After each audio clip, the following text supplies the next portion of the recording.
Ассаламалейкум. Сарайшық мемлекеттік тарихи-мәдени музей қорығы бүгінгі тұңғыш президент күні елбасымыз Нұрсұлтан Әбішұлы Назарбаевтың 1999 жылы 3 қыркүйек күні Атырау облысы Хан Ордалы Сарайшық мұражай қорығының ашылу салтанаты келген сәтінен әңгімелейміз. Мұражай қорықтың ашылу салтанатында елбасымыз Нұрсұлтан Әбішұлы батыс өңіріндегі қасиетті мекен Сарайшықтың тарихтан алар орнына ерекше тоқталып, мақтау сөзін сөйледі. Сарайшық Еуразиядағы Алпайтөс даласында жатқан көп елді өрлік пен өркениетке, елдік пен елдікке, бірлік пен тірлікке, ақыл парасат пен бауырмашылыққа баулаған Алтын Орда елінің салған сарайшық. Ол Қасым хан хандықта отырған тұста қазақ хандығының астанасы болды. Сарайшық топырағы қасиетті, өйткені мұнда бүткіл түркі әлеміне ортақ Алтын Орда хандары Тоқта, Жәнібек, Бердібек, Ноғай билеушісі Уақас, одан бергі Қасым хан сияқты хандарымыз бен батырларымыз мәңгілік жай тапқан жер. Еліміздің алғашқы пантеоны десек те болады дей келіп, Сарайшықты насихаттайтын музейге сәттілік тіледі. Музей қорықпен танысып, естелік кітапқа өз қолтаңбасын қалдырды. Тау шайқалса да, тарих шайқалмайды деген халқымыз. Осы мұражай есімізді жинап, тәуелсіз ел болғалы ата-бабамызды еске алудың дәлелі.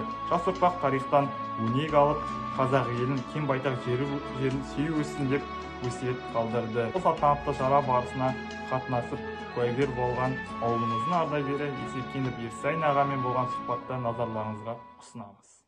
Сәлеметсіздер ме әлеуметтік желі қолданушылары?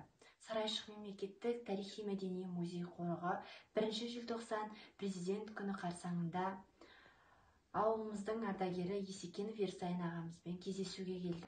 Ерсайын аға, музей қорық салыну барысында басы-қасында болғаныңызды білеміз. Музей қорығы ашылу салтанатына елбасымыз Нұрсұлтан Әбішұлы Назарбаевтың келген сәтінен естеліктеріңізбен бөліссеңіз. Мен Есекенов Ерсайын, осы Сарайшық ауылында тұрамын. Сарайшық округ әкім аппаратында 20 жылдан бері жұмыс істеймін. 1999 жылы 3 майдан 3 сентябрьге шейін Сарайшық мемориалдық кешен құрылысы жүріп 3 қыркүйекте аяқталды. Бұл аяқталу құрметіне елбасы тұңғыш президент Нұрсұлтан Әбішұлы Назарбаев келді. Назарбаев келгенде, сол вертолет ұшып келгенде, сонымен жалау ұстап, қарсы алып қондыру мүмкіндігін жасады. Күн соғыны жел еді. Бұл енді тарихи орын Сарайшық. Бұдан бұрын 97 жылы Иманғали орталық комсомол комитетінде секретар хатшы болып істеп жүрген кезінде біздің Сарайшыққа келіп, қасында мәдениет министрі Қырымбек Көшербаев, ол кезде обком секретары Рәбил Тәжіғаралы Шырдабаев болатын.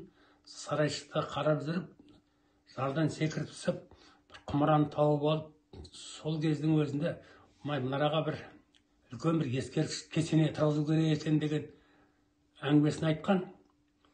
Содан кейін сол кезде Қырымбекке министрліктен ақша бөлсе, ірекең бөлсе ақша, бір үлкен ескерткіш салынар еді деген өзінің бір көкейтесті идеясын айтып кеткен. Бірақ сол кезде салына қойған жоқ.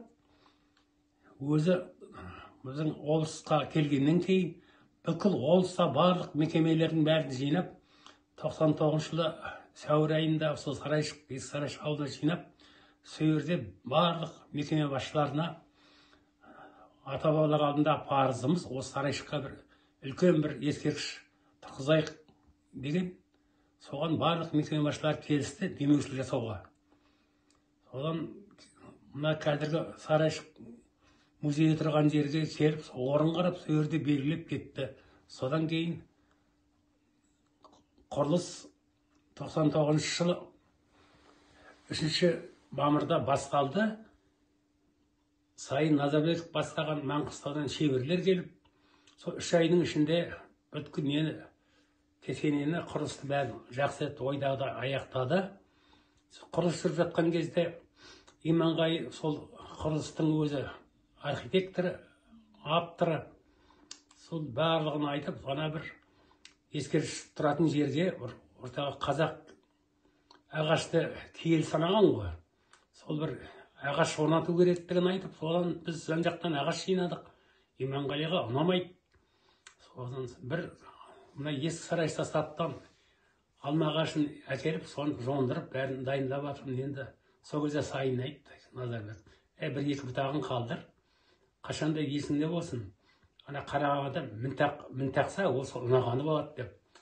Сол айтқанда екі бұтақты қалдырған, Иманғали келіп, мына бір екі бұтақты кесендір, осы жарайды деп, сол қазіргі Жетіқанға арналған ескерткіштің ауласына ішіне жаңа ағашты орнаттық. Бұл енді киелі ағаш ретінде, символ ретінде орнатылды. Айда кейінгі кезде осыған біздің қазекең қазақтар келіп түнейтінді шығарды. Бұл негізі киелі ағаштың символы. Ол негізі дұрыс емес. Әлеуметтік желіде де естіп жатырмыз, осы сарайшықтың киелі ағашы бар, соған жазылдық дегенде әртүрлі әңгімелер. Бұл енді тек символ ретінде қойылған ағаш қазақтың. Сол енді 3 қыркүйекте президент бар, көптеген жазушылар, ақындар бар, еліміздің көптеген азаматтары келіп осы кесенені ашты. Бұл енді сол кезде біздің Қазақстан мұнайының 100 жылдығы, біздің Атырау облысында осы мерекеге қарсы келіп, сол біздің осы кесенені ашу құрметінде болып, елбасы риза болып кетті. Енді бұл енді біздің енді бұл арада көпшілігі ноғайлының хандар ғой. Өзіміздің қазақтың ханы Қасымхан жатыр. Бұны Мырзағали деген осы сарайшықта тұрған адам баласына айтып кеткен кезінде, Шоқан Қажау деген баласына, мені қайтқанда осы арада Қасымхан жатыр, соның қасына жерлеңдер деп. Сол 99-шы Шоқан Қажау Мырзағалидың немересі келіп, сол Қасымхан жатқан жерді көрсетті өзінің әкесінің қасына. Осы маңда болу керек деген. Содан бері қарай осы археологтар қазба жұмыстарын жүргізіп жатыр. Болашақта Қасымханның мүрдесі табылады деген үміттеміз. Осы мекеменің қызметкерлері қазба жұмыстарын жүргізіп жатыр. Ризамыз бәріне. Мына ауылға кіреберіс ана қақпа бар, сарайшық деген. Атырау Орал жолынан бастап, бұрылыстан бастап, сол қазбаға дейінгі үлкен жолға биылғы жылы Қасымхан даңғыл деген ат берілді. Не айтамыз енді? Болашақта біздің осы ауылымыз, еліміз осы үлкен туристік базаға айналады деген ойдамыз. Соны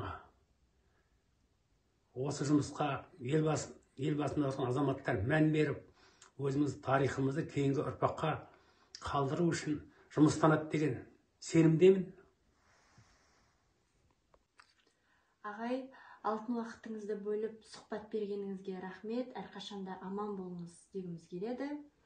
Осымен біздің сұхбатымыз аяқталды. Келесі кездескенше аман сау болыңыздар.